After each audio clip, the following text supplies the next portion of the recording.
Imagine you're stuck in your flooded hometown, water rising to your waist, and then something bumps your leg. Something big, something with teeth. Welcome to Tuesday in Thrash. Yeah, we're doing this. Thrash is Netflix's newest shark survival thriller.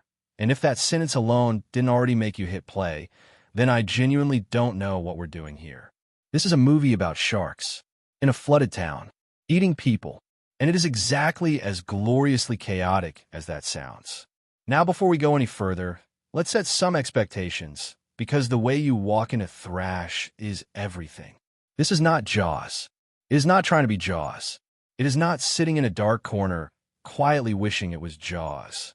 Thrash knows exactly what it is: a loud, wet, toothy, completely unhinged piece of entertainment, and it leans into that identity with the confidence of a great white circling a paddleboard. You respect it for that. You have to.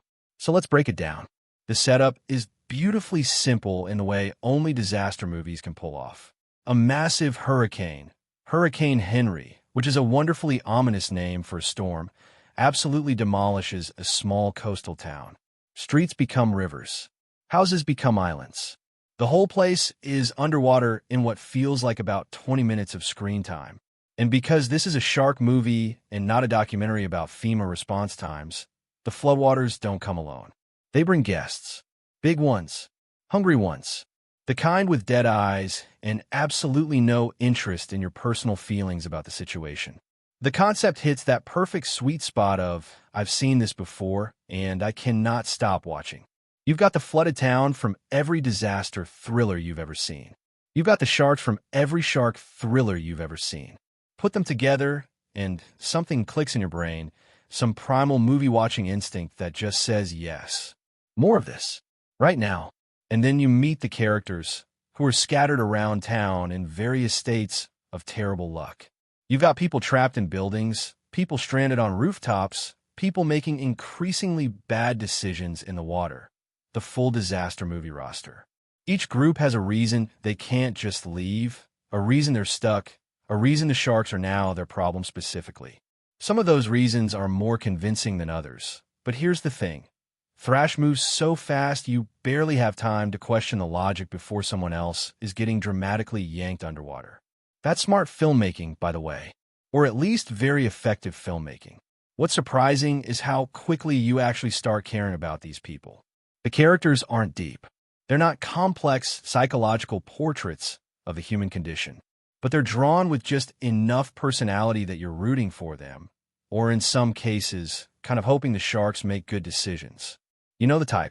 Every disaster movie has at least one character where you're like, buddy, you kind of earned this. Now here's where Thrash really earns its place in the grand tradition of great bad movies. It knows its tone. This is crucial. There is nothing worse than a shark movie that doesn't know whether it wants to be scary or fun, and ends up being neither. Thrash has clearly made a choice. It's going for fun. It's going for chaos. It's going for that specific kind of energy where you're watching through your fingers, not because you're scared, but because you genuinely cannot believe what you're seeing on screen. The first major shark attack lands like a statement of intent. It's the movie essentially turning to the camera and saying, okay, here's what we are. Here's the deal. Buckle up. And from that moment forward, the movie is in full throttle, sharks in a suburb, what is even happening mode. The pacing is legitimately impressive. Thrash does not slow down for long.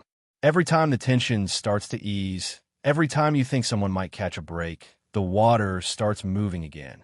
The shark attack sequences are entertaining in the way all great B-movie shark attacks are entertaining, which is to say they are slightly ridiculous, surprisingly intense, and completely committed to the bit.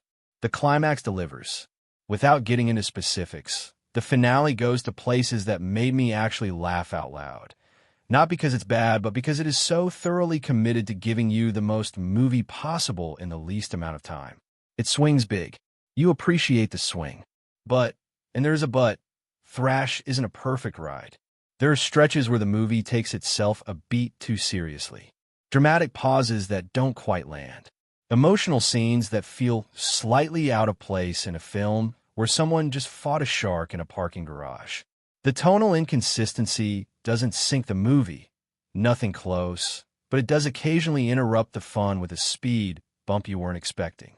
And for all its entertainment value, Thrash is missing that one truly iconic moment.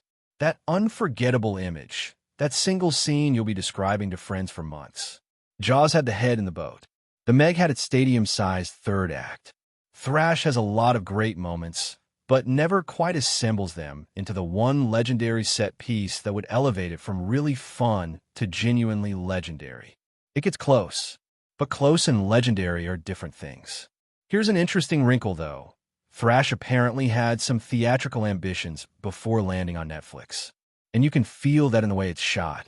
There's a bigness to it, a scale that plays well on a large screen.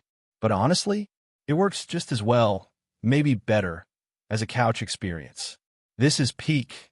Order something, dim the lights, let the chaos wash over you cinema.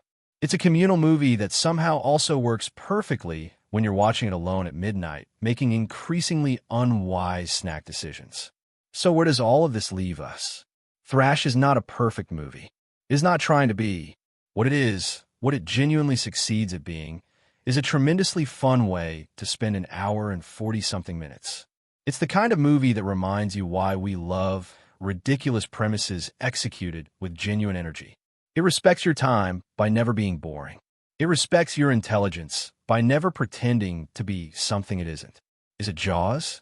No, but nothing is Jaws. Is it a great time? Absolutely. 100%. Put it on. Invite some people over. Do not watch it if you have swimming plans tomorrow. And now I need to know. If Hurricane Henry hit your town tomorrow and the streets were full of sharks, what's your survival plan? Do you go high ground? Do you fight? Do you attempt some kind of shark diplomacy? Tell me in the comments. Because honestly, your plan is probably better than half the decisions made in this movie. And that's why we love it.